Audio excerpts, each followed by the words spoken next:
எடப்பாடி பழனிசாமி சிறைக்கு செல்வார், திமுக விரட்டி அடிக்கப்படும். அனைத்திந்திய புரட்சித் தலைவர் மக்கள் முன்னேற்றக் கழக நிர்வாகி திருச்சியில் பேட்டி. சசிகலாவின் அனைத்திந்திய புரட்சித் தலைவர் மக்கள் முன்னேற்றக் கழகத்தின் சார்பில் திருச்சி கிழக்கு சட்டமன்ற தொகுதிக்கு நந்தகுமாரும், ஸ்ரீரங்கம் சட்டமன்ற தொகுதிக்கு விஜய் ஆகியோர் கட்சியின் தென்னந்தோப்பு சின்னத்தில் போட்டியிடுகின்றனர். இவர்கள் இருவரும் கட்சியின் மூத்த நிர்வாகி கோவிந்தராஜ் தலைமையில் வேட்பு மனு தாக்கல் செய்வதற்கு முன்பு திருச்சி மத்திய பேருந்து நிலையம் அருகில் உள்ள தேவர் சிலைக்கு மாலை அணிவித்து விட்டு பாலக்கரை மதுரை ரோட்டில் உள்ள மண்டலம் 2 இல் தேர்தல் அலுவலர் முத்துசண்முகபாண்டியனிடம் வேட்பு மனு தாக்கல் செய்தார். முன்னதாக செய்தியாளர்களுக்கு நிர்வாகி கோவிந்தராஜன அளித்த பேட்டியை காணலாம்.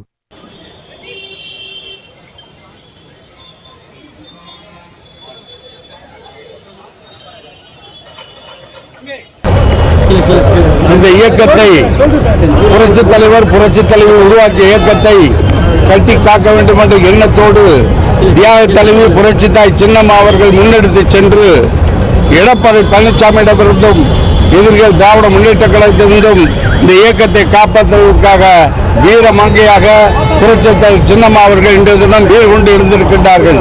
இயக்கத்தை ஆரம்பித்து குறுகிய காலமே ஆனாலும் கூட 100க்கும் மேற்பட்ட தொகுதிகளை போட்டியிட்டு குறிப்பாக திருச்சி கிழக்கிலே அன்புக்குரிய தம்பி நந்தகுமார் அவர்களும், ஸ்ரீரங்கம் தொகுதியிலே அன்புக்குரிய தம்பி விஜய் அவர்களும் புரட்சி தலைவி அம்மாவுடைய வேட்பாளராக தென்னை மரம் சின்னத்திலே போட்டியிடுகின்றோம். நாங்கள் இன்றைய தினம் எதிரிகள் எல்லாம் எங்களை வறண்ட நிலம் என்று நினைத்துக் கொண்டிருக்கிறார்கள். இது பாலைவனம் அல்ல, சோலைவனம் என்பதை நிரூபித்து காட்டுவோம்.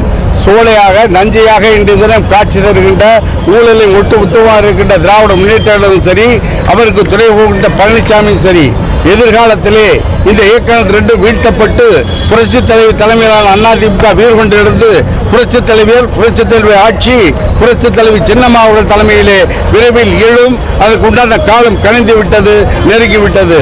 குறிப்பாக மத்திய தென் மண்டலத்திலே பழனிசாமி தலைமையிலான எட்டப்பற்பாடி பழனிசாமி தலைமையிலான இயக்கம் ஒரு இடத்தில் கூட வெற்றி பெறாது என்பதை இது புரட்சி தலைவர் தொண்டனாக சின்னம்மாவின் தொண்டனாக உறுதிமொழி ஏற்று நாங்கள் தேவர்குல முறையில் கூறுகிறோம். மரியாதை செலுத்தி புரட்சி தலைவருக்கு மரியாதை செலுத்தி பேரங்க அண்ணாவுக்கு மரியாதை செலுத்தி அன்பு தம்பி நந்தகுமார் அவர்களும் அன்பு தம்பி விஜய் அவர்களும் வேட்புமனு தாக்கல் செய்கின்றோம்.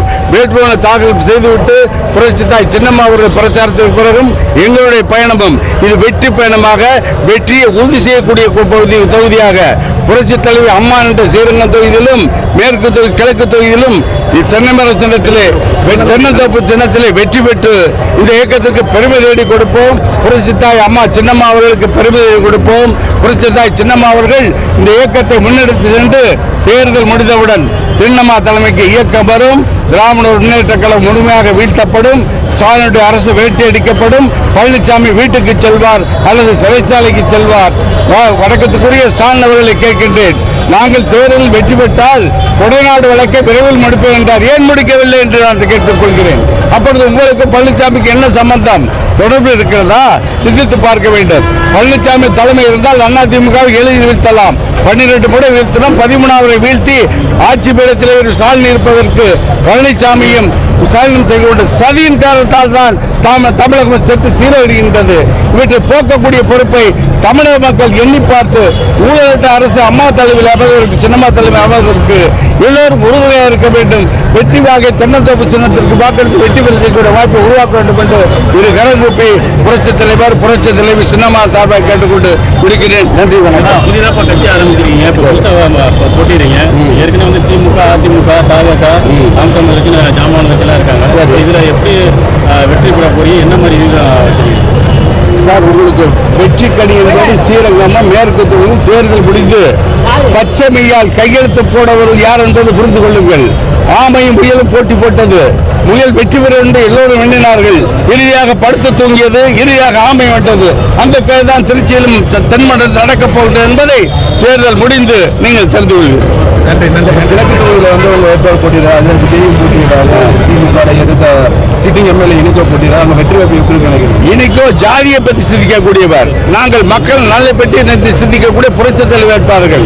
1977 மாணிக்கம் அவர்கள் இரட்டையிலே வெற்றி பெற்றார். அந்த வெற்றி மீண்டும் தொடரும். இனிக்கோ ஜாதியை பற்றி சிந்திப்பவர். விஜய் ஒரு நடிகர். எப்படி விஜயகாந்த் வந்து சென்றாரோ, கமலஹாசன் வந்து சென்றாரோ, அதை போல விஜய் தேர்தல் முடிந்து சென்று விடுவார்.